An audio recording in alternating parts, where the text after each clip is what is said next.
अगर न्यायपालिका में एक स्थिर और सम्मानित सरकारी नौकरी की तलाश है तो ये खबर आपके लिए ही है। आंध्र प्रदेश उच्च न्यायालय ने कई पदों पर भर्ती के लिए एक बड़ी घोषणा की है। तो चलिए इस ऑफिशियल नोटिफिकेशन की हर जरूरी जानकारी को एकदम सरल भाषा में समझते हैं। जी हां, बिल्कुल सही सुना। पूरे 300 पद। ये सिर्फ एक नौकरी का विज्ञापन नहीं है, बल्कि न्यायपालिका में एक शानदार करियर शुरू करने का एक जबरदस्त मौका है।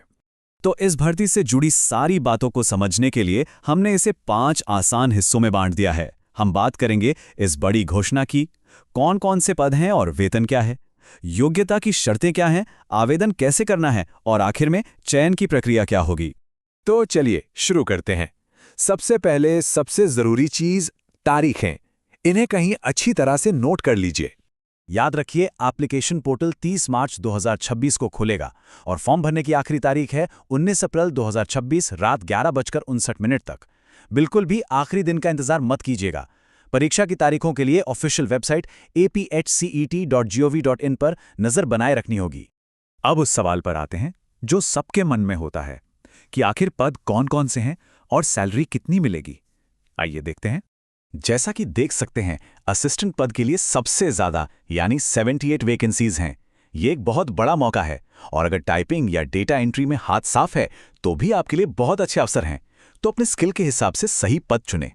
बात सिर्फ इन पदों तक ही सीमित नहीं है। यहाँ लगभग हर तरह की योग्यता के लिए कुछ न कुछ है। लीगल से लेकर टेक्निकल, क्लैरिकल से लेकर सपोर्ट स्टाफ तक कुल 13 अलग अलग तरह के पद हैं। और अब बात करते हैं वेतन की। सैलरी की रेंज बहुत ही आकर्षक है, जो 20,000 रुपए से शुरू होकर 1,47,000 रुपए से भी ज्यादा तक जाती है।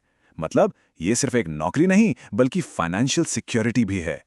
तो अब सवाल ये उठता है कि इन पदों के लिए कौन कौन आवेदन कर सकता है। चलिए योग्यता की शर्तों पर एक नजर डालते हैं। तो क्या आप योग्य हैं? आइए आपकी पढ़ाई लिखाई और उम्र से जुड़ी शर्तों को ठीक से समझते हैं। देखिए, एक बहुत अच्छी खबर है। ज़्यादातर पदों जैसे कि असिस्टेंट और टाइपिस्ट के लिए किसी भी विषय में बस एक ग्रेजुएशन की डिग्री चाहिए।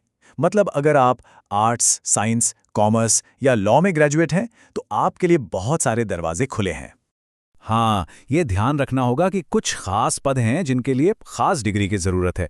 जैसे सेक्शन ऑफिसर के लिए लॉ की डिग्री होना ज़रूरी है और सीनियर सिस्टम ऑफिसर के लिए कंप्यूटर साइंस में बीटेक। तो नोटिफिकेशन को ध्यान से जरूर पढ़ें। अब बात करते हैं उम्र की।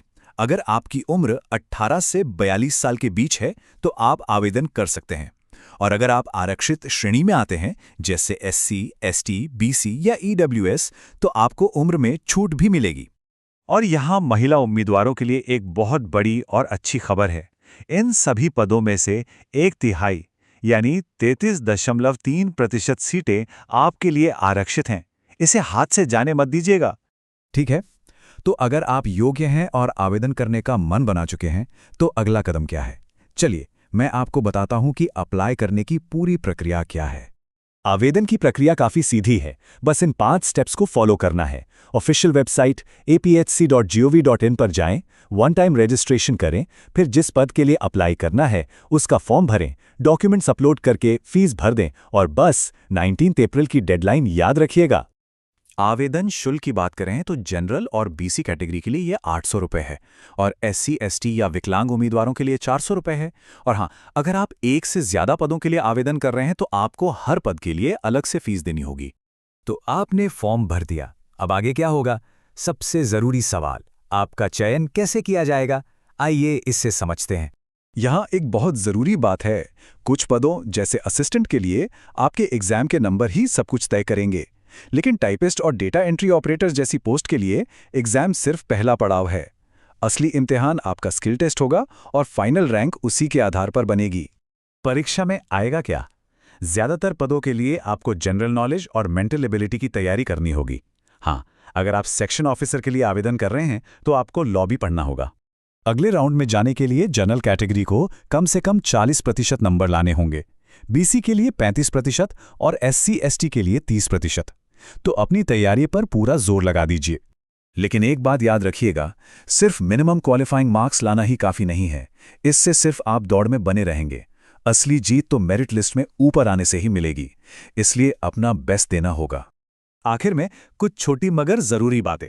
आप भारतीय नागरिक होने चाहिए, स्वास्थ्य अच्छा होना चाहिए और फॉर्म में कोई भी गलत जानकारी देने से बचे। और ये भी याद रखें कि एक बार एप्लीकेशन सबमिट हो गई तो आप उसमें कोई बदलाव नहीं कर सकते। तो न्यायपालिका में एक शानदार करियर आपका इंतजार कर रहा है। सवाल बस ये है कि क्या आप तैयार हैं? अगर हाँ, तो आज से ही तैयारी शुरू कर दीजिए और 19 अप्रैल 2026 की आखिरी तारीख को मत भूलिएगा। शुभकामनाएं।